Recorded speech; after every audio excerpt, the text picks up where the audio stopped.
Hello guys, ito isang napakagandang good news na naman. Ayan na nga po. Mga didilis, si Ninong Bongbong namin, inapprove na yung request ng BIR para mabuksan itong kay Sayad din yung mga tax, no? Mga ITR ni Inday Sayad. Ayan, sabi rito, BIR secures Marcos okay. Submits Duterte tax records to impeachment court. Yari na naman si Sayad nito. So yan maliwanag na mga didilis So pumayag na. So hindi na yung green box ay talagang mabubuksan na. O di ba ga? Umami na, di ba? Aminado na itong sila POA na talagang merong nakuhang 612.5 million.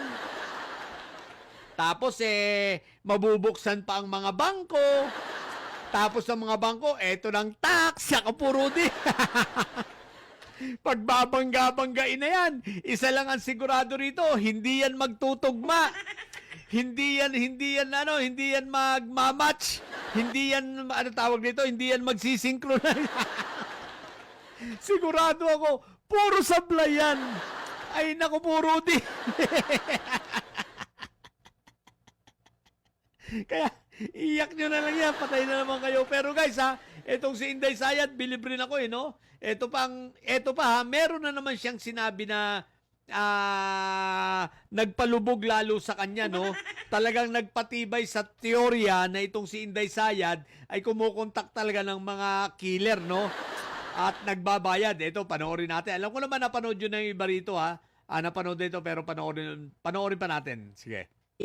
So how did I have a husband. My husband has a mistress. I can hire a gunman for 5,000 pesos to kill the mistress. That is how, for 5,000 pesos. That is how bad gun violence in the Philippines is. And that is, again, yes, PGK. So how? O yan guys, napanood dati. Sabi ko sa inyo, di ba siraulo talaga si Sayad? Ang sobrang lakas ng ng tama, di ba ga? Sabi niya, pag may mistress daw yung kanyang asawa, mag-hire lang daw siya, 5,000. Sanay na sanay si Inday Sayad, no? Sanay na sanay mag-hire ng riding in tandem. Anyway, good job Balik tayo sa BIR. O, ayan So, wala nang lusot si Inday Sayad ninyo, mga didilis. Ano pang gagawin ninyo ngayon? Mabubuksan na ang green box. Inaasar nyo kasi si Ninong Bongbong namin Ayan tuloy. Pinatulang kayo. Diba? Kasi kayo So, abangan natin ito malamang-lamang nito. Ano naman kaya iba? Baka ang iba to na kay Michael Powa piano na.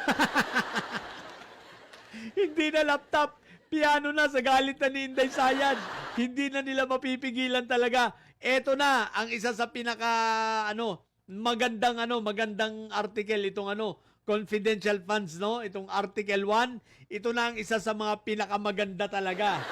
Talagang mahihirapan sila rito magpaliwanag. Kaya nga si POA, tinanggap na lang 'Di ba? Hindi na siya mga nag-object. Talagang inamin na lang niya, ay totoo yan.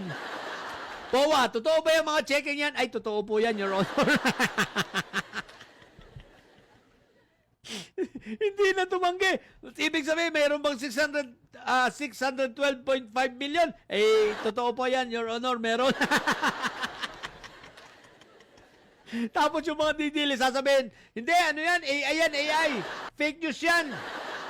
Fake news yan, hindi talaga. Wala, yung edited lang yan. Yung live ng Senado, edited lang yan. Nag-o-object si POA, nakita namin. Ganon na sasabihin ng mga didilis. What the heck? Umami na si POA, wala na kayong magagawa.